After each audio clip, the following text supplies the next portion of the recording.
So the background you're hearing right now is of the fall of the Roman Empire in Britain and elsewhere, in like 406 up through 500 to the first horrible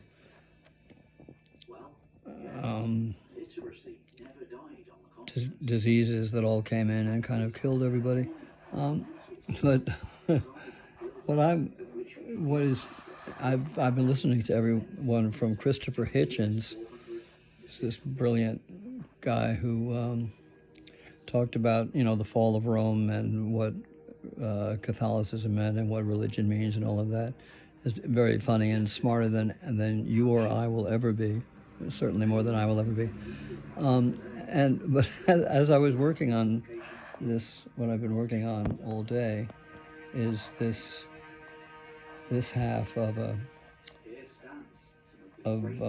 stand-up thing. I'm about to turn the fall of Rome off now, or putting it on mute.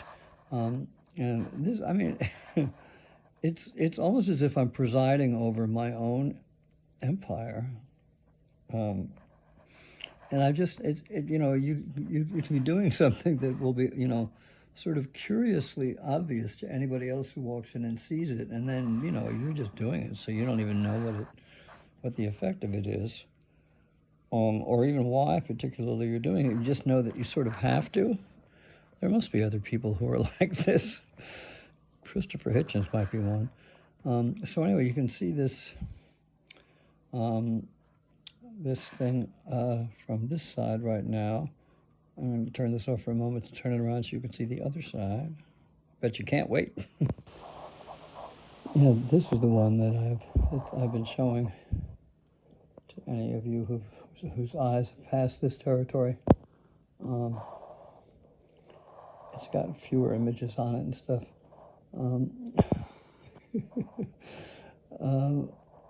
But since the backdrop, as I've said, is sort of the fall of the Roman Empire,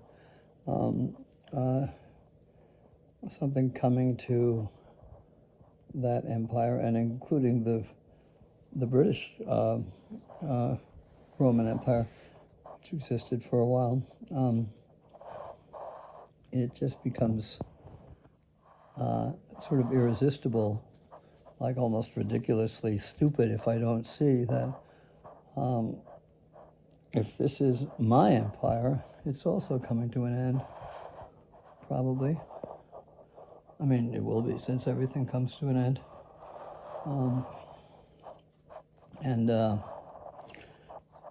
I don't know, that just sort of seems like what's going on. Because this sheer the sheer blunt force of here, I'll put me on again, or rather I'll put me on for the first time.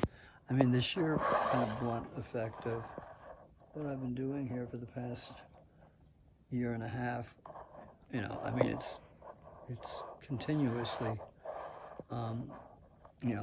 caught my attention, as you know, since these are about the only things I ever show on Facebook or anywhere else.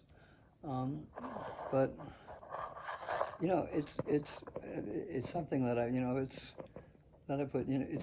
it's interesting to catch yourself in the act of living, and to see that if it's one kind of continuation over days and days and days and days and days of a similar sort of development, that you might be interested in figuring out, or at least in noticing, that something's going on here of a peculiar nature, good or bad. I don't know. It's not a matter of good or bad. It's just sort of, Rome falls, and so shall I. I don't know. Is that the deal here? I do delight in it. I really do. I can't believe this. Like, everything is so kind of, done in detail. Anyway, I guess that's what I like to do. I was thinking of my father too, as I was thinking of the kinds of drawings that he would do. And if he hadn't sort of lost his mind at the end of his life with Alzheimer's, if he would have created not something like this, but something of his own, detailed kind of the creatures in his head. My mother always painted things that she saw outside of herself. My father and I tended, I think, to paint things that we saw inside ourselves, which could be evidence of mental illness. But anyway, that's it. It's late. Gotta go to bed.